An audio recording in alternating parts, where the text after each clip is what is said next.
Cette vidéo vous est présentée par la boutique liloujeux.ca, un service personnalisé par une équipe de passionnés d'ici.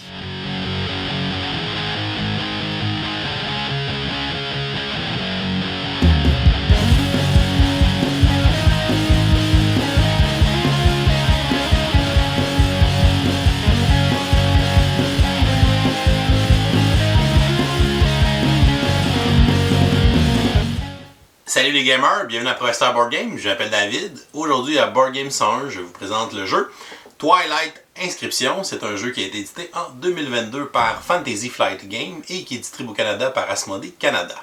C'est un jeu de l'auteur James Kniffen qui se joue de 1 à 8 joueurs, on a donc un mode solo, et les parties vont durer entre 90 à 120 minutes. Le but du jeu va être de développer notre empire galactique et marquer le plus de points de victoire pour l'emporter. C'est un jeu inspiré de l'univers de Twilight Imperium, le populaire jeu 4X de Fantasy Flight Games, une espèce de jeu épique qui dure plusieurs heures de jeu. Celui-ci est une version Roll and Ride, donc c'est un Roll and Ride épique tel qu'inscrit sur la boîte. Donc on va à chaque tour lancer des dés qui vont nous donner certaines ressources et on va pouvoir les dépenser pour faire progresser notre civilisation spatiale et la développer du plus qu'on peut pour pouvoir marquer des points. C'est un Roll and Ride qu'on va jouer sur 4 feuilles qui vont représenter les 4 aspects de notre civilisation. Et à chaque tour, on devra choisir quelle feuille on veut activer et développer pour pouvoir tenter de faire le plus de combos et finalement de marquer le plus de points. Alors, Twilight Inscription, je vous montre comment on joue et ensuite je vous dis ce que j'en pense. On va installer une partie pour 3 joueurs. Premièrement, chaque joueur va recevoir les 4 fiches de sa civilisation, c'est-à-dire une fiche navigation, une fiche expansion, une fiche affrontement, ainsi qu'une fiche industrie. On va positionner nos 4 fiches de façon à ce que les noms des fiches soient au centre de celle-ci. Et on va s'assurer d'avoir les 4 fiches qui ont le même numéro. Donc ici, ce sont les fiches numéro 1.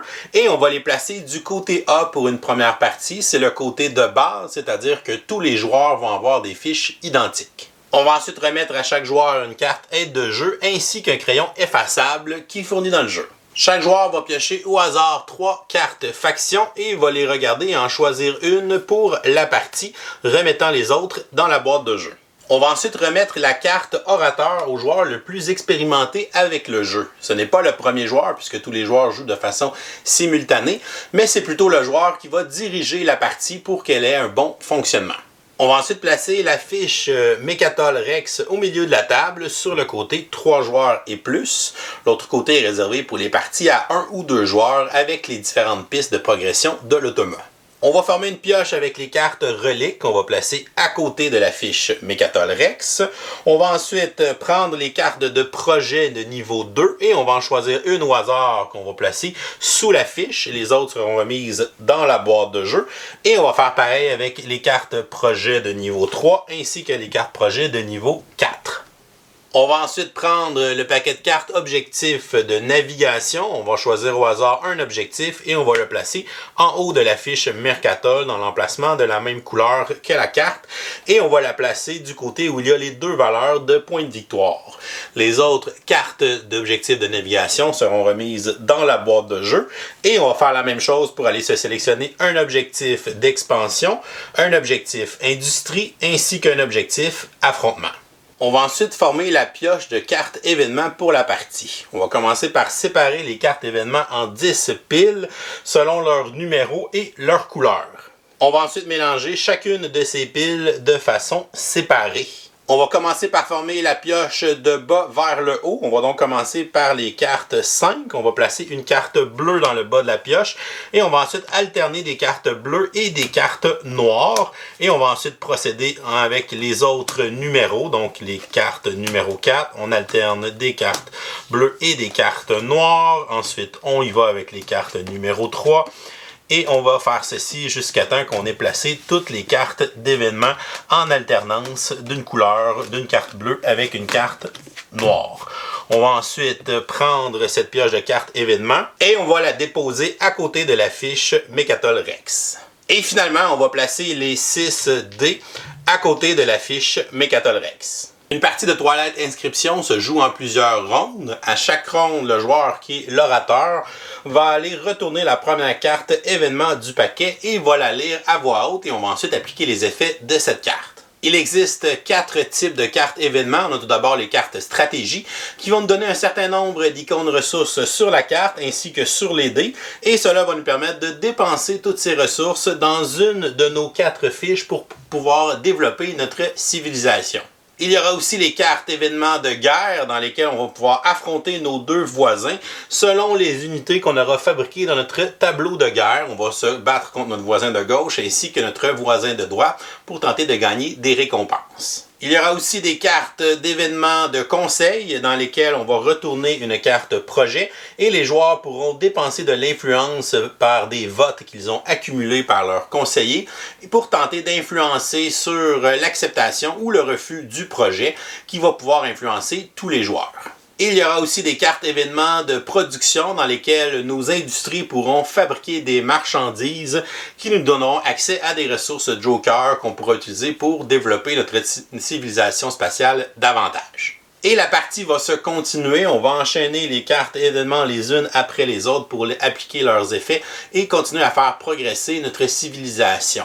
On va jouer jusqu'à temps qu'on atteigne la carte événement qui est la guerre pour le trône qui sera le dernier tour de jeu. Lorsqu'on aura résolu ce tour, on va passer au décompte final des points et le joueur qui cumulera le plus de points sera déclaré vainqueur. Le paquet de cartes événements est séparé en 5 stades qui sont identifiés avec les numéros de 1 à 5. Dans le premier stade, on retrouve uniquement des cartes événements de stratégie qui vont nous permettre de développer notre civilisation en début de partie. Pour les autres sortes d'événements, on va retrouver des événements de conseil dans les stades 2, 3 et 4. On va avoir un événement de conseil dans chacun de ces 3 stades. On aura un événement de guerre dans chacun des stades 2, 3, 4 et 5. Et on aura un événement de production dans chacun des stades 2, 3 et 4. Donc, la majorité des tours de jeu dans la partie seront des cartes événements de stratégie qui nous permettent de développer notre civilisation sur une de nos 4 fiches. Donc, au début d'une ronde, le joueur qui est l'orateur va aller retourner la première carte événement et va la montrer à tous les joueurs et va la lire à voix haute pour expliquer ses effets. Toutes les cartes d'un même type sont identiques, donc toutes les cartes de stratégie vont avoir le même texte, vont se dérouler de la même façon. La seule chose qui va changer, ce sont les icônes de ressources que les cartes stratégie vont nous procurer. La première étape d'une carte événement de stratégie est que tous les joueurs devront se choisir une de leurs 4 fiches et cette fiche sera désignée comme leur fiche active pour cette ronde. Tous les joueurs font leurs décisions de façon individuelle et peuvent choisir des fiches différentes. Une fois que les joueurs ont fait leur choix, ils vont aller dépenser les ressources qui sont procurées par la carte stratégie. Dans ce cas-ci, on a 2 ressources d'influence, donc les joueurs vont dépenser ces 2 ressources pour pouvoir aller cocher ou réclamer des cases sur leur fiche active.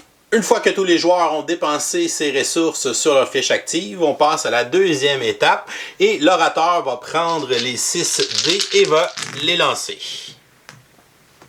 Et ensuite, on passe à la troisième étape. Les joueurs devront dépenser les ressources indiquées par les 3 dés noirs, encore une fois, sur leur fiche active. Pour pouvoir utiliser les dés de couleur et les ressources qui sont données par ces dés, les joueurs doivent avoir débarré les avantages points forts sur leur fiche active. Pendant cette phase, les joueurs doivent seulement regarder leur propre fiche de jeu. Ils ne peuvent pas regarder ce que les adversaires sont en train de faire sur leur fiche. On peut seulement regarder les fiches de nos adversaires lorsqu'on a fini de dépenser toutes les ressources pour ce tour de jeu. Maintenant, regardons comment chacune des fiches fonctionne lorsqu'on la désigne comme fiche active et comment on peut la développer pour pouvoir faire progresser notre civilisation. J'ai fait une petite erreur dans la mise en place tout à l'heure, mais c'est plutôt le côté B des fiches qui est le côté de base et qui sera le même pour tous les joueurs. Lorsque vous serez habitué, vous pourrez jouer du côté A qui est le côté asymétrique et à ce moment-là, tous les joueurs auront des fiches différentes. Commençons avec la fiche de navigation qui va nous permettre d'aller explorer des systèmes et de revendiquer des systèmes pour gagner différents avantages. On retrouve principalement deux choses sur cette fiche. On va avoir des systèmes qui sont les différents cercles qu'on peut aller revendiquer si on réussit à aller explorer. On commence avec un cercle sur notre planète de départ qui est ici au centre de la fiche. On a aussi des lignes qui représentent des routes hyperspatiales. Donc les lignes seront considérées comme explorées lorsqu'elles seront soulignées en orange avec notre crayon. Donc ici on voit qu'on a 3 lignes de départ qui sont déjà explorées sur notre fiche. On retrouve aussi la légende dans le coin de la fiche qui nous dit comment on peut dépenser les différentes ressources. Donc ici, pour une ressource de matériaux ou une ressource de recherche, je peux explorer un système adjacent. Et pour les ressources d'influence, je peux revendiquer un système exploré. Les joueurs peuvent aussi essayer de développer les technologies qui sont propres à cette fiche, qui sont ici dans le bas de la fiche. Donc, on peut utiliser des icônes de recherche. Lorsque j'ai 3 icônes de recherche, je vais gagner le pouvoir de cette technologie. Pour le reste de la partie, je vais pouvoir l'appliquer à chaque fois que cette fiche sera ma fiche active dans la ronde. Ou bien au lieu de dépenser des ressources de recherche, je pourrais dépenser des icônes de spécialité. Donc ici l'icône de spécialité bleue ou l'icône de spécialité jaune pour gagner directement accès à la technologie. Donc premièrement, je dois dépenser les ressources qui sont sur la carte événement de stratégie. Donc on voit ici, ce sont 2 ressources bleues. Ce sont des ressources d'influence. Pour la dépenser, je vais faire l'action de revendiquer un système exploré. Un système est un cercle qui n'a pas encore été encerclé. Il n'est pas revendiqué.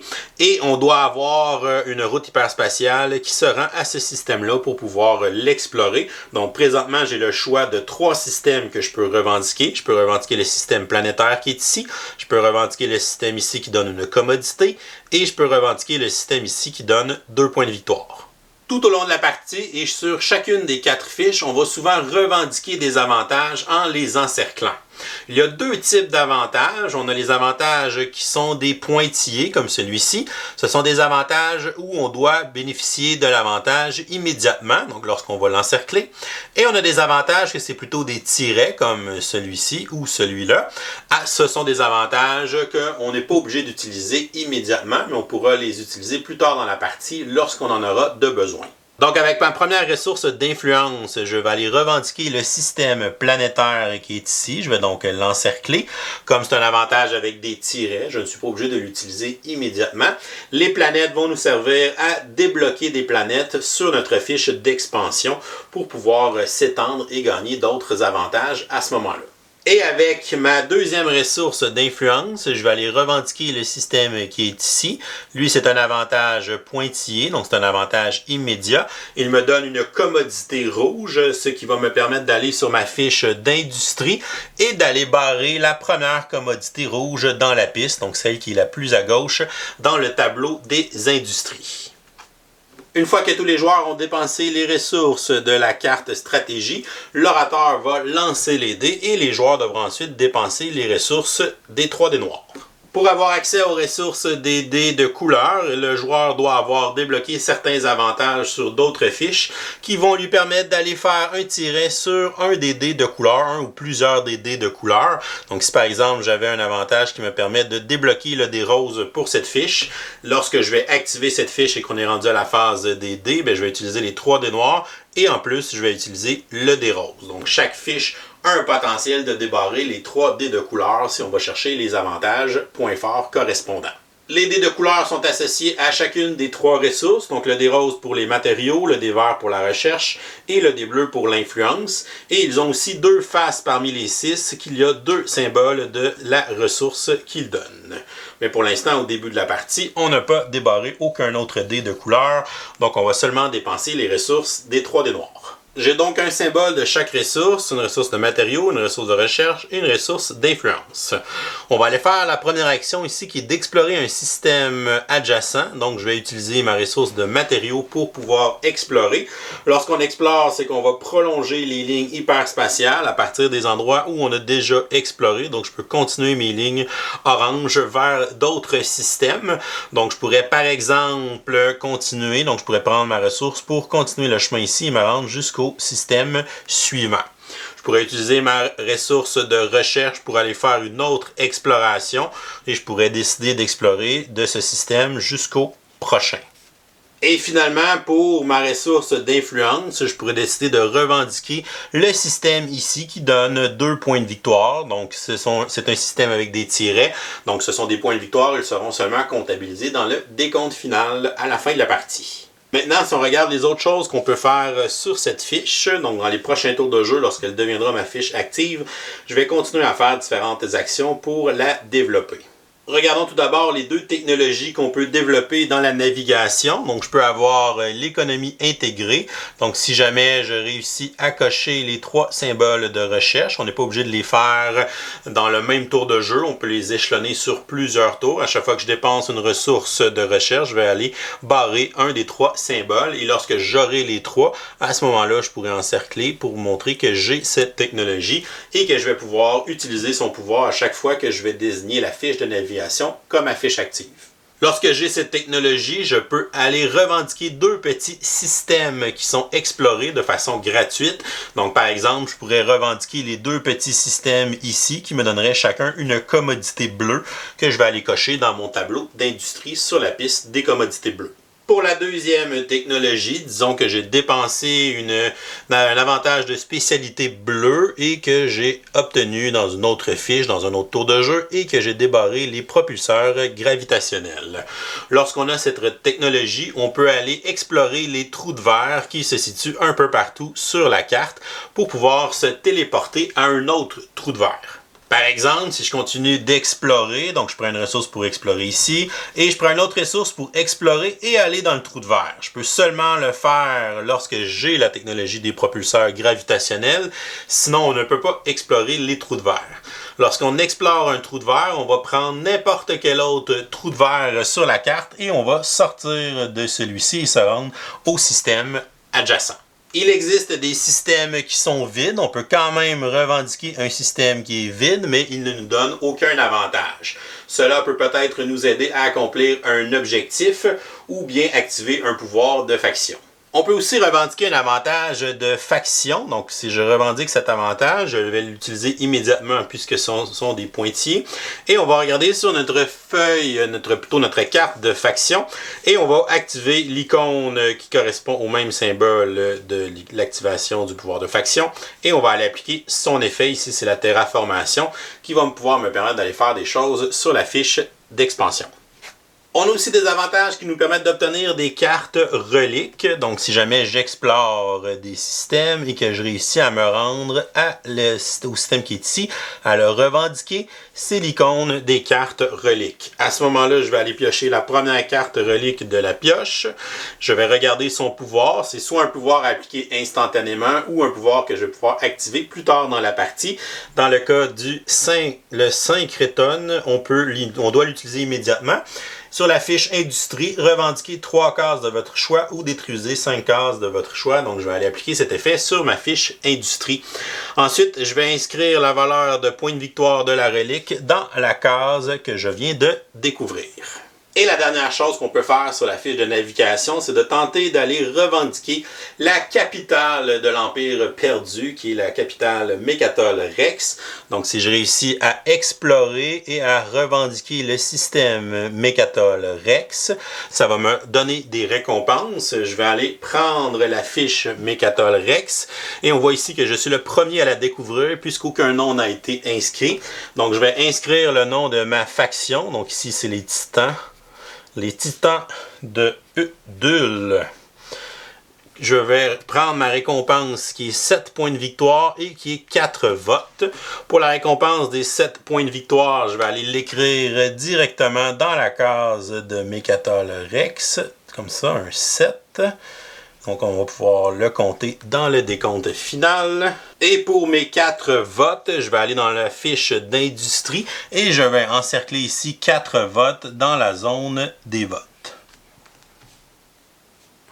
Si jamais plusieurs joueurs arrivent à Mecatol Rex au même tour de jeu, à ce moment-là, ces joueurs auront la plus haute récompense tous les deux et ils vont inscrire leur nom sur la fiche.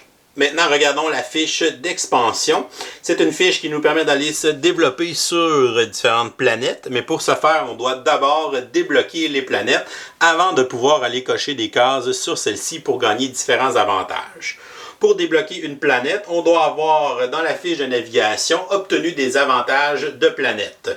Par exemple, on vous a montré la fiche de navigation juste avant et on avait réclamé un avantage planétaire qui est ici. Donc je vais aller le barrer, c'est maintenant le temps de l'utiliser. Donc je vais le barrer pour pouvoir me débloquer une planète sur la fiche d'expansion. Même si la fiche d'expansion est ma fiche active, je peux aller dépenser des avantages que j'ai déjà gagnés sur la fiche de navigation pour me débloquer une planète. Donc je pourrais me débloquer la planète qui est ici, donc je vais aller barrer la case et maintenant je vais avoir accès à aller dépenser des ressources pour pouvoir gagner les avantages sur cette planète. Sur la fiche d'expansion, on va simplement dépenser des ressources pour aller cocher des ressources qui ont le même icône sur une planète qui est débloquée ou bien sur les docks spatiaux. Donc, par exemple, si je dépense une ressource de matériaux, ben, je pourrais aller barrer la case qui est ici, qui est une icône de matériaux. Si je dépense une ressource de recherche, je pourrais aller barrer l'icône de recherche qui est ici. Si je dépense une ressource d'influence, je pourrais aller barrer l'icône d'influence qui est là. Si je dépense une autre ressource d'influence, je pourrais aller cocher la case qui est ici. Et là, on voit que j'ai complété une colonne. Et lorsqu'on complète une colonne ou bien une rangée, on va aller gagner l'avantage correspondant en haut de cette colonne ou à côté de cette rangée. Dans ce cas, je vais aller encercler l'avantage ici de population. C'est un avantage avec des pointillés, dont on doit donc l'utiliser immédiatement. Et les avantages de population vont nous permettre d'aller encercler des cases sur la piste de population, qui est une piste qui va nous rapporter des points de victoire à la fin de la partie. Donc, je vais commencer en bas de la piste et à chaque fois que je vais gagner un avantage de population, qui est cette icône-là, on va aller cocher la case suivante et à la fin de la partie, on va additionner toutes ces cases pour nous faire des points de victoire. Et si je dépense une autre ressource d'influence, je vais aller cocher la case qui est là et je vais aller gagner l'avantage ici qui est une spécialité verte.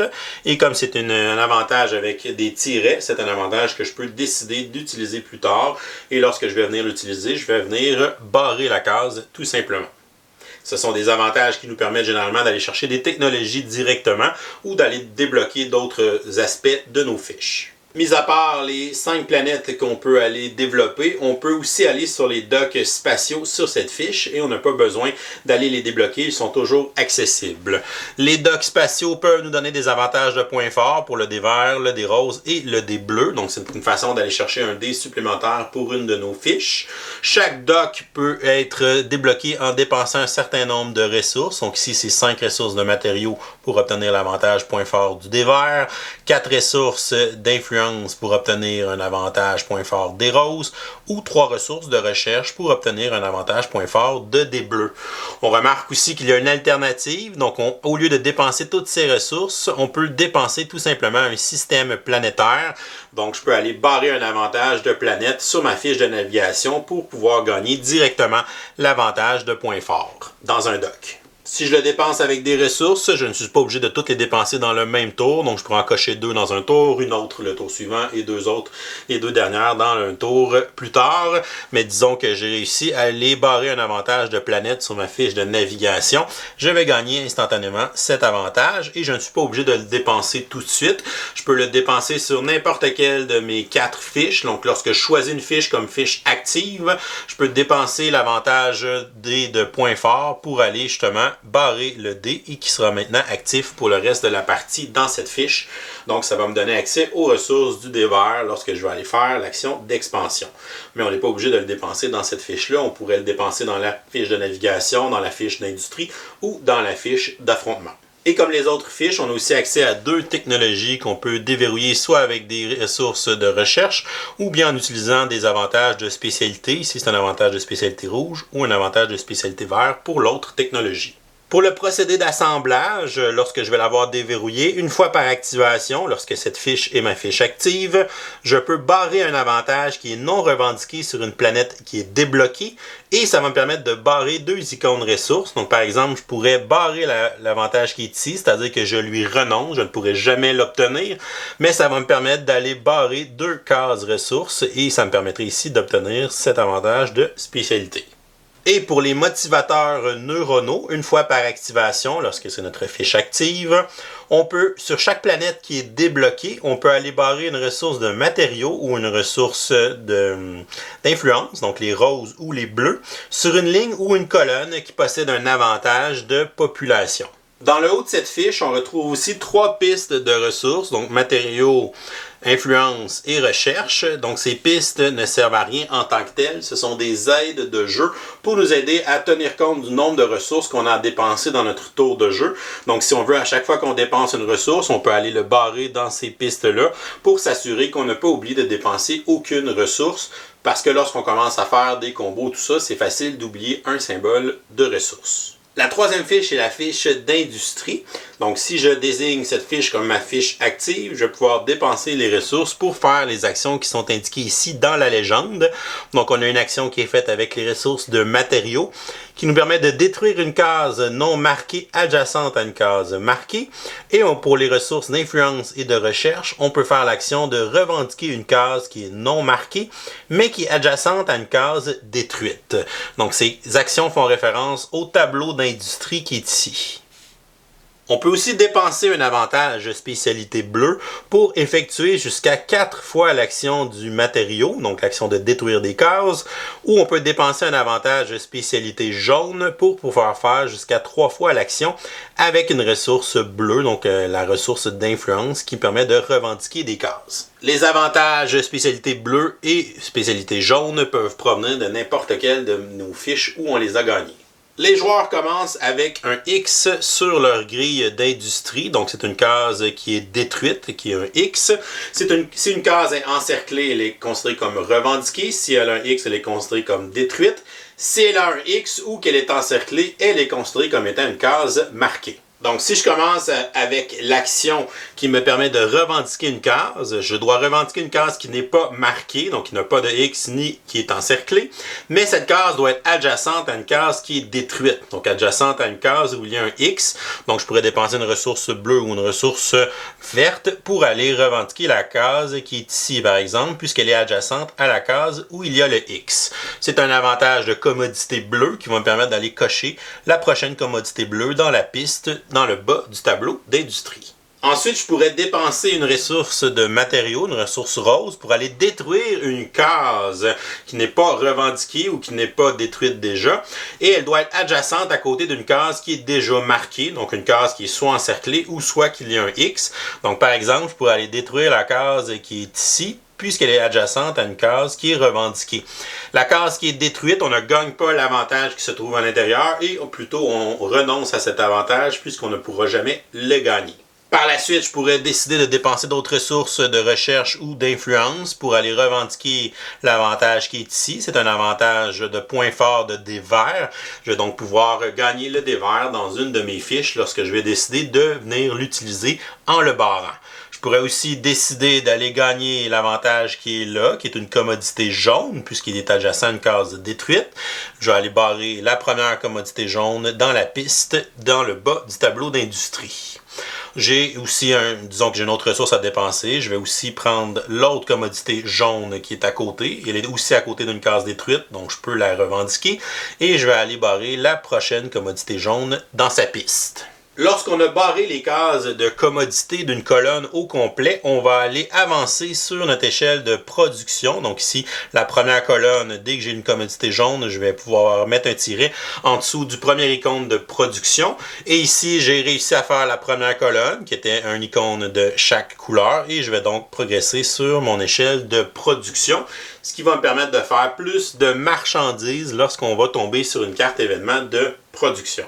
Disons par la suite que je décide d'aller faire un X ici, je vais détruire cette case-là et je vais aller décider de revendiquer l'avantage qui est à côté, qui est une commodité bleue. Je vais aller cocher la case sur la piste des commodités bleues.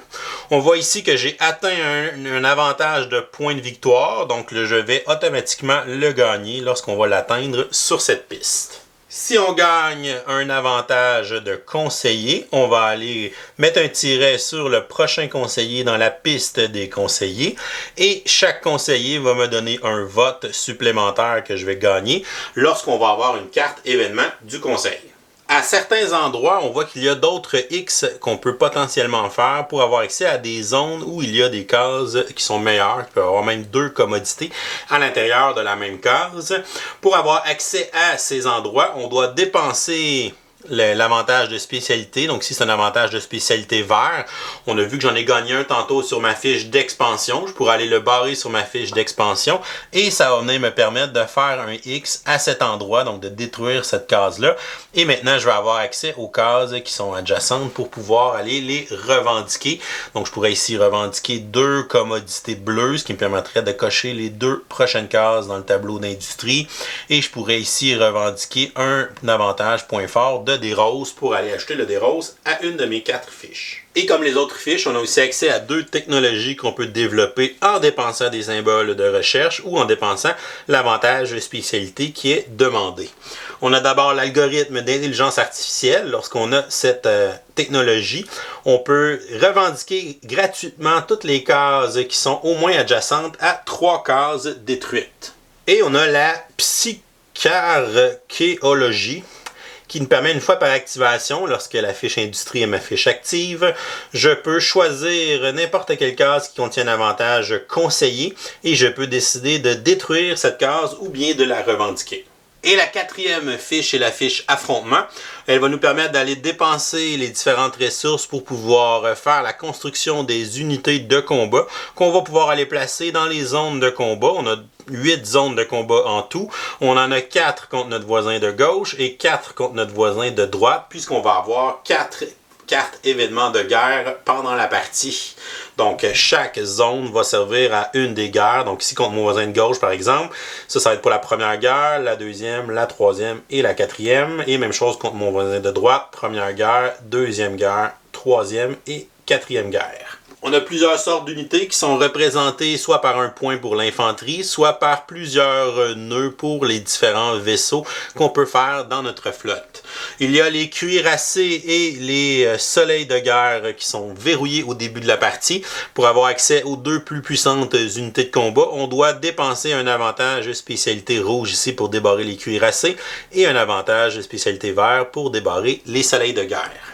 Chaque unité demande un certain nombre de ressources pour pouvoir la construire. On n'est pas obligé de dépenser toutes ces ressources dans le même tour de jeu. Donc, je pourrais, dans un tour de jeu ici, aller dépenser 2 ressources de matériaux, mais j'en ai pas une 3e pour finir la construction. Disons que j'ai déverrouillé les cuirassés, je pourrais aller barrer ma ressource de recherche et au tour suivant, je pourrais revenir. Et là, j'ai assez pour pouvoir construire les 2, par exemple. Donc, je vais terminer la construction de ces 2 unités. Lorsqu'on termine la construction d'une unité, on va aller premièrement gagner l'avantage de points de victoire qui est associé à cette unité-là et on va ensuite aller la déployer dans nos zones de combat. Donc ici, je vais commencer avec mon croiseur. Mon croiseur, c'est une ligne droite qui va toucher à 3 nœuds. Je peux faire une rotation à ce schéma-là. Je peux aussi l'inverser de façon miroir avant d'aller le placer dans ma grille de combat. Lorsqu'on déploie des unités, ils doivent être soit adjacents à la ligne de déploiement, qui est la grosse ligne orange dans le bas de la zone de combat, ou bien être adjacents à une autre unité qui est déjà déployée. Les unités ne peuvent pas aller en dessous de la ligne de déploiement. Au début de la partie, c'est impossible puisqu'elle est en bas, mais à chacune des guerres, la ligne de déploiement va avancer vers le haut. Donc, lorsqu'on va déployer de nouvelles unités par la suite, on ne peut pas les déployer sous la ligne de déploiement. Ils doivent être obligatoirement au-dessus de celle-ci. Il y a aussi certains avantages qui sont associés à certains nœuds. Donc, si mon vaisseau est dans un nœud qui a un avantage, je vais aussi gagner cet avantage en l'encerclant.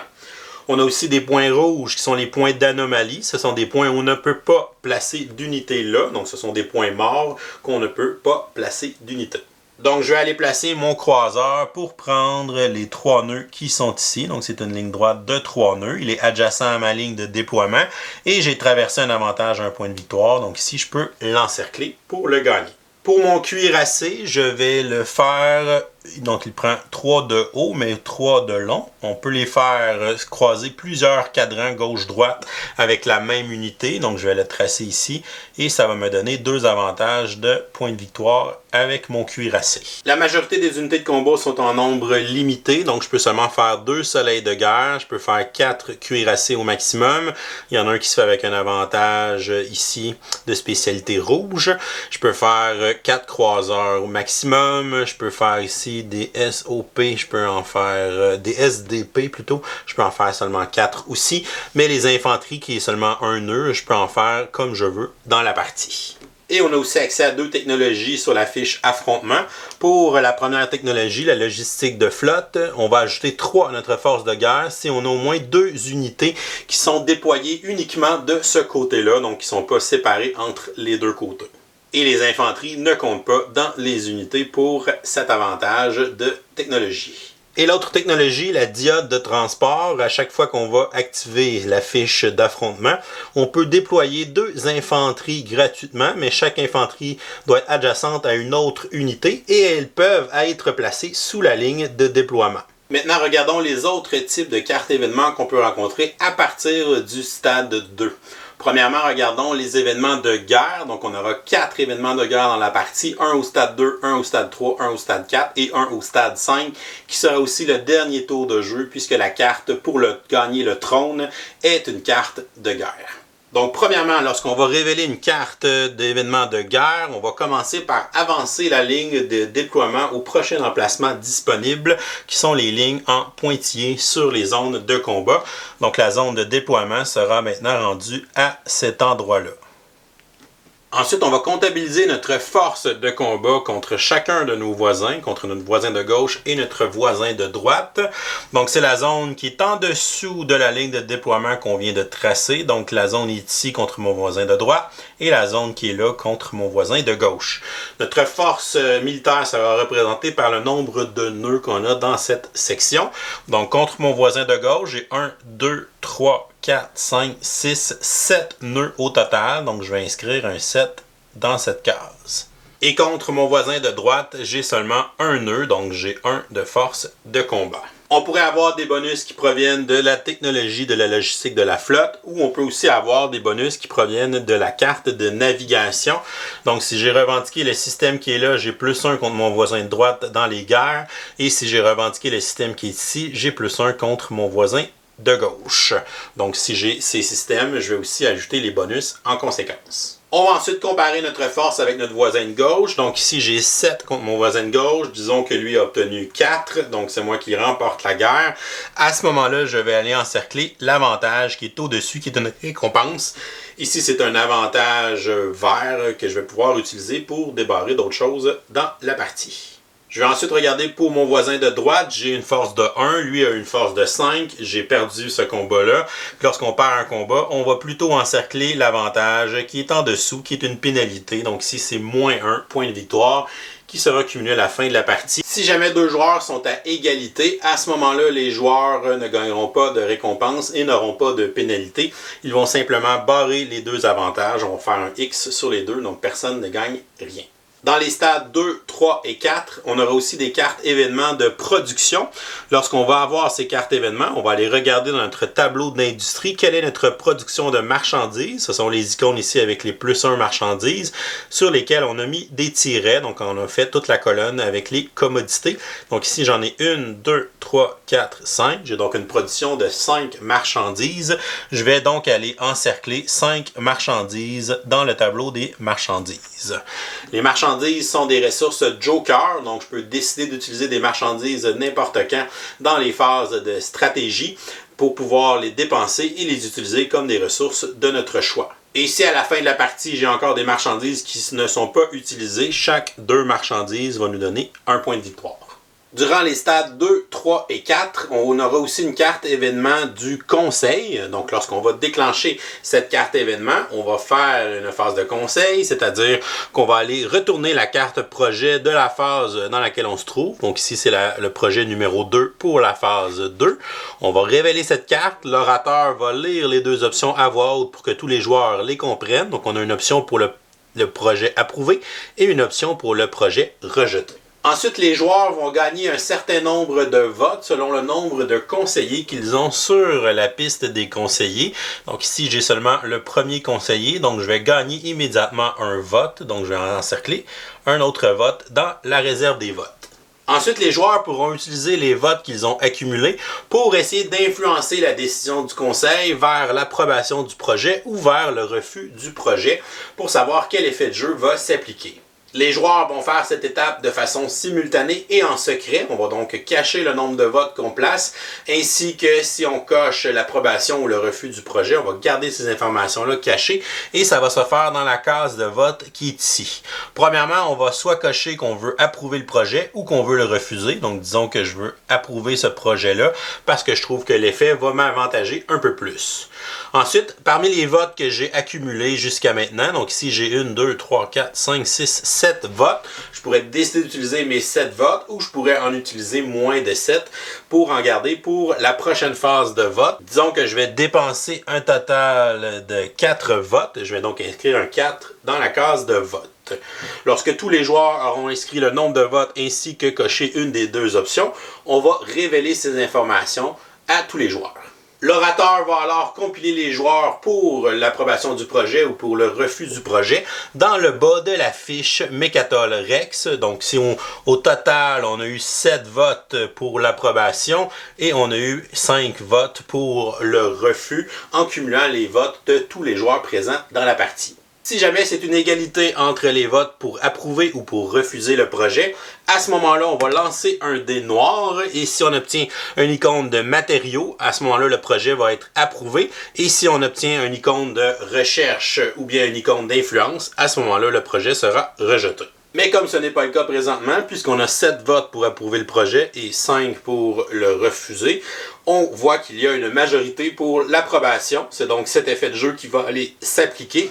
On va donc aller lire l'effet approuvé de la carte et tous les joueurs, donc tous les joueurs dans la partie vont devoir faire cet effet, peu importe comment on a voté. Par exemple, avec ce projet, le joueur qui a le plus de votes va devoir choisir un type de commodité, soit les commodités rouges, bleues ou jaunes, et chaque joueur va gagner une marchandise pour chaque commodité revendiquée dans sa grille d'industrie.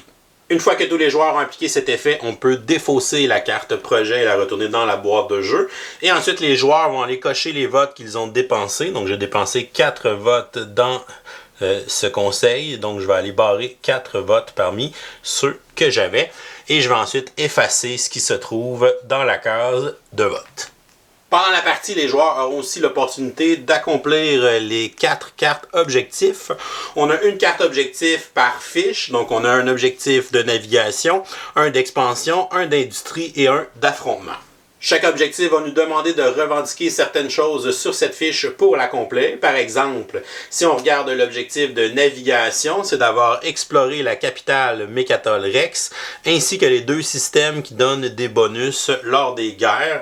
Donc, si jamais j'ai revendiqué la capitale, j'ai revendiqué le premier bonus de guerre. Si je réussis à revendiquer le 2e bonus de guerre, je réussis à accomplir cet objectif. Si je suis le premier joueur à accomplir cet objectif, je vais gagner la plus haute valeur de points de victoire, donc 7. On va aller l'inscrire dans la case objectif sur cette fiche. Et à la fin de la ronde, on va retourner la carte objectif de l'autre côté. À ce moment-là, les autres joueurs pourront l'accomplir, mais ça va seulement donner 4 points de victoire. Si plusieurs joueurs accomplissent le même objectif pendant la même ronde de jeu, à ce moment-là, les 2 joueurs vont obtenir la plus haute valeur de points. Et à la fin de la ronde, on va retourner la carte objectif de l'autre côté. La partie va se continuer jusqu'à temps qu'on tombe sur la carte événement de guerre qui s'intitule « Un trône à prendre ». C'est une carte événement de guerre, donc on va faire tout ce qui se fait dans une phase de guerre normale. Mais à la fin de cette ronde, ça va déclencher la fin de la partie. Et ce, même s'il reste des cartes dans le paquet de cartes événement, on ne les jouera pas et on va plutôt passer directement au décompte final des points. On va tout simplement additionner tous les avantages de points de victoire qui ont été revendiqués dans chacune des fiches et on va aller l'inscrire sur les fiches correspondantes. Donc par exemple ici dans ma fiche de navigation, ici j'ai 7 plus 3, 10, 11, 12, 13, 14, 15, 16 points avec tous les avantages de points de victoire revendiqués. Donc j'ai inscrit 16. Je vais additionner ceci à la valeur de l'objectif de navigation si je l'ai réussi et ça va me faire mon total pour ma fiche de navigation qui est de 23. On va faire la même chose avec les autres fiches. Pour la fiche expansion, c'est surtout les points de victoire de la piste de population qu'on va additionner, plus l'objectif pour faire les points de cette fiche. Pour la fiche industrie, ce sont les points qu'on a revendiqués dans les différentes pistes de conseillers et les 3 pistes de commodité. plus la valeur de l'objectif si on l'a réussi.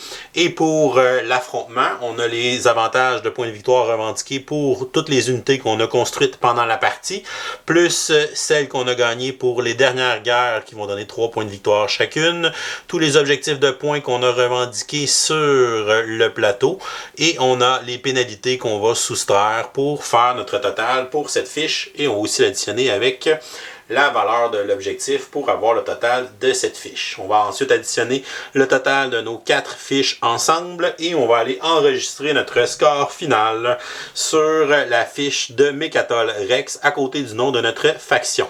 Si jamais on n'avait pas encore découvert la capitale, on va simplement écrire notre nom dans la prochaine case disponible, mais on ne gagnera pas la récompense qui était associée. Et ensuite, on va regarder qui a marqué le plus de points de victoire. Donc ici, c'est le joueur qui a la faction La Nuée Argentée qui remporterait la partie. Et si jamais il y a une égalité, on va aller regarder dans les votes. Donc c'est le joueur qui a revendiqué le plus de votes au conseil qui va gagner et départager l'égalité. Sinon, ce sera une victoire partagée. Et voilà, c'est comme ça qu'on joue à Twilight Inscription. Je vous reviens avec mon opinion personnelle. Qu'est-ce que je pense de Twilight Inscription? On va commencer par les côtés positifs. Premièrement, j'avais peur en regardant le matériel dans le jeu parce que justement, c'est un gros roll and ride sur lequel on a 4 feuilles, dans lesquelles on va cocher plein d'affaires sur chacune des 4 feuilles.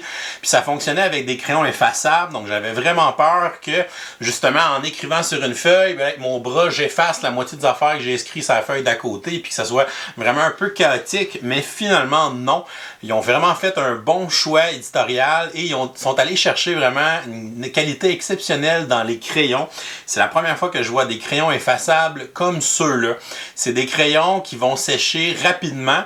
Donc, si tu les accroches ou si tu accroches que tu as écrit il y a 2 tours, ben ça s'efface pas facilement justement. Ça s'efface pas seulement juste en faisant un petit trait dessus. Donc il va vraiment falloir mouiller nos feuilles à la fin quand on a terminé. On les efface pas avec la petite efface. Il faut vraiment prendre un linge mouillé pour bien effacer tout ça parce que c'est un style de crayon effaçable qui va sécher et ça devient vraiment dur par la suite et c'est vraiment difficile d'enlever avec la petite efface. Avec la petite efface, on vous le dit de la garder pour les petits correctifs ou si tu viens d'écrire quelque chose puis tout de suite tu veux l'effacer avant qu'il sèche, c'est facile de le faire, mais une fois que c'est séché, ça va vraiment mal nettoyer avec la petite efface. Et ça fait justement que pour la qualité du jeu, c'est vraiment bien parce qu'on n'accroche pas nos affaires, on n'efface rien de ce qu'on a vu. Fait que c'est vraiment des crayons de superbe qualité. Des fois, quand ils commencent à moins bien aller, il faut juste les brasser un petit peu. Puis là, le liquide arrive à la pointe du crayon et ça va vraiment bien. Et aussi la couleur, c'est un jeu que les composantes sont très foncées là, parce qu'on est dans l'espace. Donc c'est tout bleu marin sur toutes les fiches. Donc ça prend quand même une bonne luminosité pour jouer. Mais les cases, tout est coché en orange. Yes! Team orange enfin. Donc on voit vraiment bien, ça ressort, l'espèce d'orange flash qui ressort sur les fiches. Fait qu'on voit vraiment bien ce qui est coché et ce qui l'est pas. Même si le design des fiches est foncé. Fait vraiment ingénieux. On est vraiment allé chercher quelque chose de qualité pour les crayons et les fiches effaçables aussi. On aime toujours ça. Bon, j'avoue que j'étais un peu mêlé dans cette vidéo-là parce que je me trompais tout le temps entre la face A et la face B des fiches quand je vous les montrais. Mais bref, je suis un peu fatigué, ça fait 2 semaines que j'étais malade, donc je fais mon possible. Mais pourquoi il y a 2 côtés aux fiches? C'est super intéressant parce que le côté B, qui est le côté de base, c'est un côté où toutes les fiches sont identiques. Fait que la fiche 1, 2, 3, 4, 5, 6, 7, 8 sont toutes identiques. Mais du côté A, c'est le côté asymétrique. Donc j'aurais dû penser, c'est les premières lettres de asymétrique et de base. Fait que ça fait quand même du sens, mais je me trompais tout le temps entre les deux pendant la vidéo, fait que ça je m'en excuse, mais ça ne change rien pour vous démontrer les règles, c'était pas tant important. Mais quand vous jouez une première partie avec le côté de base pour l'apprendre, puis le fait que tout le monde ait la même fiche, c'est peut-être un peu plus simple. Mais dès votre première partie, après ça, allez jouer sur les côtés A. Et ça, c'est vraiment le fun parce que justement, on a vraiment des fiches qui sont totalement différentes. Les zones sont désignées différemment, les avantages sont pas aux mêmes places et tout ça. Fait que ça fait une belle asymétrie dans les cartes. Fait que ça fait 8 cartes différentes, 8 ensembles de fiches qui sont différentes. Fait que ça, c'est super intéressant. Et on a aussi une vingtaine de cartes de faction factions. Donc, il y a énormément de cartes de factions et chaque faction a vraiment une belle saveur parce que chaque carte faction t'amène deux choses. Ça t'amène un pouvoir passif, donc chaque faction a un pouvoir passif qui va être actif tout le long de la partie. Et tu as le pouvoir actif, donc quand tu actives un avantage qui est l'icône de faction, ben là tu vas faire ton pouvoir actif aussi. Fait que deux pouvoirs sur chaque carte faction et tu peux en essayer une à chaque partie. Fait que ça aussi, ça ajoute à tes stratégies différentes, dépendant des cartes que j'ai puis dépendant de la faction que j'ai. Fait que ça fait des combinaisons qui sont intéressantes et surtout très variées pour un jeu dans ce style-là. Généralement, les jeux de roll and write, on n'a pas beaucoup d'interaction entre les joueurs, mais dans celui-là, comme on essaie d'adapter un jeu 4X, un jeu d'exploration d'espace, où il y a évidemment des confrontations avec les autres joueurs, qui a une phase un peu politique avec le conseil, on essaie de transposer ça dans le jeu. Donc la phase de guerre, on a une petite interaction avec les autres parce qu'on va affronter nos voisins de gauche, nos voisins de droite, et selon le nombre de vaisseaux que j'ai fait, ben là, je vais avoir une force militaire, puis si je gagne mes guerres, je gagne des récompenses, mais si j'ai peur, j'ai une pénalité de points. Fait que c'est une petite interaction qui est quand même présente, même si c'est mineur dans le jeu. Et même chose avec le conseil, on va pouvoir influencer sur la décision de est-ce qu'on accepte le projet, est-ce qu'on refuse le projet. Ça va faire un effet de jeu sur mes fiches, donc je vais essayer d'influencer la balance vers le côté qui va m'avantager le plus. Fait que c'est un petit côté un peu de négociation, de pouvoir politique. Encore une fois, c'est présent, mais ça reste quand même un enjeu qui est mineur à l'intérieur du jeu. Est-ce qu'on a l'impression d'être dans un jeu 4X? Peut-être un peu, c'est pas nécessairement ça le feeling que moi j'en dégage. Je me vois plus comme dans un jeu de développement, je me vois plus comme dans un engine building, je me vois aussi comme dans un jeu à combo, un roll and write un peu à la très futé, où justement on coche des cases, ça me donne un bonus me permet d'aller cocher une autre feuille, puis de faire des interactions comme ça. C'est un peu une espèce de très futé sur les stéroïdes, parce qu'au lieu d'avoir une feuille qui fait des combos entre elles, bien on a 4 feuilles totalement différentes qui se développent de façon différente, qui sont les 4 axes de notre civilisation galactique. Fait que c'est super intéressant ce côté-là, fait que je le vois vraiment plus comme un jeu de développement, un jeu d'engine building qu'un jeu 4X en tant que tel, qui est le jeu Twilight Imperium sur lequel il est basé là, dans son univers. Et je pense qu'il est là le gros plaisir du jeu, c'est vraiment le côté développement, le côté combo, le fait que tu aies beaucoup d'options devant toi à chaque tour. Ok, quelle fiche j'active, quelle fiche je veux développer. Ok, j'ai développé un avantage d'avoir un dé supplémentaire. Ok, mais sur quelle fiche je veux rendre ce dé-là supplémentaire. Fait que c'est des décisions qui sont super intéressantes. Puis super motivante, puis justement à chaque fois qu'on fait de quoi, on a l'impression de faire progresser nos fiches, on avance, on coche des cases, on débloque des bonus.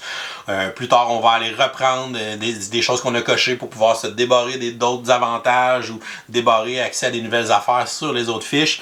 Puis qu'il y a beaucoup d'interactions entre nos 4 fiches, fait qu'il faut quand même être à l'affût de tout ça. Mais c'est un bel ensemble, ça se tient bien. On a aussi une iconographie qui est assez facile à prendre en main, qui nous aide beaucoup parce qu'il y a beaucoup de choses. Quand on regarde les 4 feuilles, on est un peu intimidé, mais on a l'aide de jeu qui est recto verso sur lequel on a vraiment tous les icônes qu'on retrouve dans le jeu. Et je vous dirais qu'après quelques tours de jeu, on connaît pas mal les icônes et c'est assez clair. Mais si j'encercle cet avantage-là, qu'est-ce que ça me donne, qu'est-ce que je vais avancer, sur quelle piste je vais cocher et ainsi de suite. Fait qu'un beau système encore une fois qui est assez indépendant du texte. Fait que c'est plus facile à apprendre qu'on pourrait le penser. Et un petit mot sur l'édition des règles en passant. Donc, un livret de règles, encore une fois, qui est vraiment bien fait. FFG, c'est une compagnie d'expérience et ça paraît. Pour un jeu, encore une fois, qui a une belle complexité. C'est un livre de règles qui se lit vraiment bien, qui est super bien structuré. On peut facilement retrouver les affaires. On a un petit résumé aussi au verso pour les clarifications puis ces choses-là. Fait que c'est quand même super bien. On a même un deuxième livret qui est apprendre à jouer en jouant, en fait.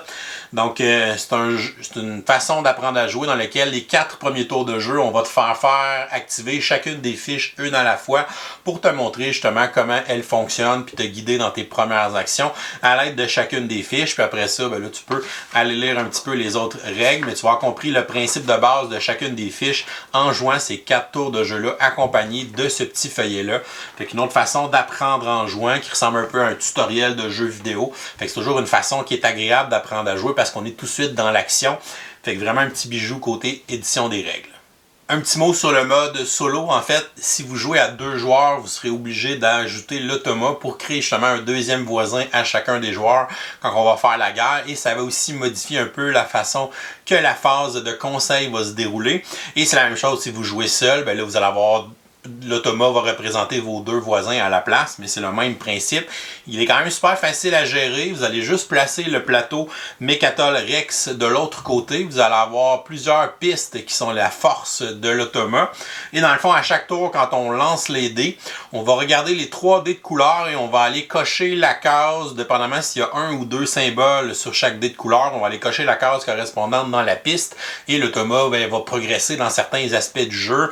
Il va progresser vers la découverte de la capitale, fait qu'il va pouvoir nous enlever des points s'il se positionne avant nous autres. Même chose, il va essayer de réclamer les objectifs sur ses pistes, puis s'il réclame les objectifs, ben on tourne la carte de l'autre côté, fait que nous autres, on va faire moins de points. Ça va aussi donner une force militaire. Donc, quand on va arriver à une guerre, on va regarder il est rendu dans sa force, puis après ça, il va recommencer dans la prochaine portion de la phase militaire sur ses pistes. Fait que ça va nous donner un adversaire pour notre voisin qui n'existe pas, ben ça va être l'automa, puis ça va déterminer sa force militaire, savoir si on gagne ou pas la guerre. Fait qu'il est facile à gérer, ça faut lui donner. Par contre, si on embarque d'un côté négatif en même temps avec ça, je trouve que c'est un automa qui est très aléatoire. Puis je trouve que dans certaines parties, il fait un peu n'importe quoi, là, parce que évidemment, c'est géré par des lancers de dés. Donc dans certaines parties, il va développer plein d'affaires, plein de pistes rapidement, mais des pistes qu'il n'a pas nécessairement besoin, qui sont pas nécessairement pertinentes. Fait que c'est ça, je le trouve très aléatoire. Il crée pas nécessairement la même pression qu'un vrai joueur. Fait que pour moi, il remplace pas le vrai joueur. Je comprends pourquoi il est là, parce qu'évidemment, il faut qu'on ait 2 voisins si on veut que la phase de guerre fonctionne. Puis je trouve que la phase de vote avec l'automa, elle est moins le fun que la phase de vote à partir de 3 joueurs et plus. Parce qu'on va mettre il y a un système avec des icônes là, sur les cartes de projet. On va mettre une carte projet en haut, une carte projet en bas. Il y a comme un des effets qui est positif, un qui est négatif. Puis selon où il va être rendu sur sa piste, il va falloir mettre un certain nombre de votes pour avoir le choix positif. Puis si on ne met pas assez de votes, ben on va avoir le choix négatif. Fait que je le trouve moins le fun que le côté un peu de négociation, puis le côté justement de quel côté de la médaille on essaye de tirer. Fait que bref, il est là, il existe. Un automa facile à gérer qui simule une certaine pression, mais pour moi que je trouve un peu flat et un peu trop aléatoire pour ce genre d'automa-là, qui me fait pas sentir vraiment que je joue contre un adversaire, mais bon. C'est les plus et les moins, je dirais, de ce mode solo-là ou ce mode 2 joueurs-là qu'on est obligé de l'inclure quand même. L'autre chose, c'est un jeu qui est quand même dispendieux en magasin. C'est un jeu qui est au-dessus de 80$. Donc avec les taxes, on est quand même près d'un jeu de 100$ et on est dans un jeu de roll and write. Oui, c'est un roll and write épique. Oui, le matériel est A1 avec les fiches effaçables, avec la qualité des crayons et tout ça, mais ça reste quand même cher pour un jeu dans ce style-là. Je comprends que c'est un jeu qui a dû demander un certain temps de développement et tout ça. Je comprends toutes ces choses-là, mais ça reste 100$ pour un jeu de roll and write. Donc évidemment, si on se lance dans l'achat de ce jeu-là, ben soyez sûr soit de l'aimer ou soyez sûr de l'avoir peut-être essayé ou d'avoir vu quelques vidéos pour vous donner un aperçu, voir si c'est quelque chose qui vous intéresse. Et l'affaire qui me gossait peut-être le plus dans mes parties, c'est les fameuses icônes de spécialité. Là. Il y a comme 4 couleurs, l'icône spécialité rouge, bleu, vert et jaune. Donc ces 4 icônes-là, que souvent on peut les utiliser soit pour développer une technologie directement, ou qu'on peut les utiliser pour se donner des actions dans l'industrie, qu'on peut utiliser pour faire un X à quelque part dans l'industrie, qu'on peut utiliser pour débarrer les 2 dernières unités de combat. Fait que bref, ils ont plein d'utilités ces symboles-là. Mais il se retrouve un peu partout sur les fiches et c'est facile d'oublier qu'on a gagné un de ces icônes-là, puis on l'encercle à quelque part sur la fiche d'extension, mais là, j'en aurais besoin d'un, puis je suis comme, j'en ai-tu un? Est-ce que j'en ai pas? Je me demande tout le temps si j'en ai ou si j'en ai pas. Fait que j'aurais aimé qu'on fasse peut-être 4 pistes à quelque part sur une des fiches ou dans le coin des fiches pour pouvoir justement, à chaque fois qu'on gagne un avantage de spécialité, qu'on puisse le cocher à quelque part, puis de savoir que, ok, mais là j'ai 2 bleus, j'ai un vert, que je sais ce que j'ai, parce que des fois c'est long de regarder nos fiches, de faire le tour, de retrouver ces icônes-là qu'on a gagnées, mais qu'on peut utiliser plus tard dans d'autres tours de jeu. Fait que je perds souvent le compte de ces icônes-là, fait que j'aurais aimé ça qu'on ait une place pour les répertorier, pour pas les oublier. Justement, au lieu des endroits que j'utilise pas vraiment là, pour compter tes ressources à chaque tour, ben on aurait peut-être mis 4 pistes pour ces avantages-là à la place. Je pense que ça aurait été un peu plus utile. Somme toute, c'est vraiment une belle surprise Twilight Inscription parce que évidemment, lorsqu'on a annoncé ce jeu-là, j'étais le premier à rouler les yeux et à faire voyons donc, on va faire un roll and ride de Twilight Imperium, une espèce de gros jeu épique spatial 4X qui dure comme 6 heures de temps. Ils vont adapter ça en roll and ride. C'était vraiment un pari audacieux et ça fonctionne vraiment bien. Je peux pas dire si c'est vraiment une belle implantation de Twilight Imperium parce que j'ai jamais joué à Twilight Imperium, fait que je peux pas dire vraiment si on a le feeling en jouant au roll and ride. Je pense que c'est plus une inspiration, faut le voir comme une inspiration plus qu'une adaptation. On s'est inspiré de ça, on a essayé de mettre le côté guerre, confrontation, le côté vote, conseil avec le côté politique de Twilight Imperium, mais on se sentira pas comme dans un jeu 4X ou si épique que ça, mais on est quand même dans un très bon jeu de développement, un très bon jeu d'engine building, avancer sur des pistes, débarrer des bonus, faire des combos et ces trucs-là. Donc c'est le genre de jeu comme ça qui vous stimule, que vous trouvez intéressant, mais vous allez vraiment aimer celui-là.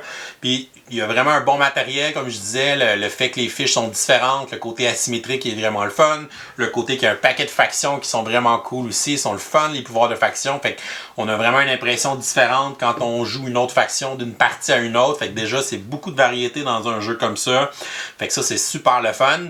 Et évidemment, beaucoup de gens vont le comparer à Adrian's Wall, donc le mur d'Adrien, qui était aussi un roll and write, plutôt qui était un flip and write expert, qui ressemble quand même un peu, parce que ça reste deux jeux de développement, deux jeux qui sont basés sur du roll / flip and write, deux jeux experts, deux jeux qui ont à peu près la même durée, on parle d'à peu près 90 minutes, ils ont beaucoup de points en commun. Je vous dirais que le mur d'Adrien est peut-être mieux pour du jeu purement solo, alors que je trouve que Twilight Inscription fonctionne mieux si l'automa n'est pas dans le jeu, donc ça fonctionne mieux, selon moi, à 3 et plus avec celui-là. Je trouve un peu plus agréable pour le multijoueur, mais c'est des jeux qui vont donner une sensation assez semblable dans le style de jeu de développement, jeu de piste, jeu de engine building. Donc oui, je pense que c'est bien de les comparer ensemble parce que c'est deux jeux qui nous donnent des feelings semblables au final. Alors avec tout ça, on va lui donner une note de B+, donc très bon jeu. Très bon jeu qui m'a vraiment surpris, mais que j'ai adoré jouer, que j'adore encore rejouer mes parties. C'est vraiment une belle découverte à l'intérieur de l'année. Un jeu que je m'attendais un peu à rien parce que je trouvais ça un peu loufoque de faire une adaptation Roll and Ride de Twilight Imperium, mais ça a fait un très bon jeu sur la table qui est super le fun à jouer. Et voilà, c'est tout pour aujourd'hui.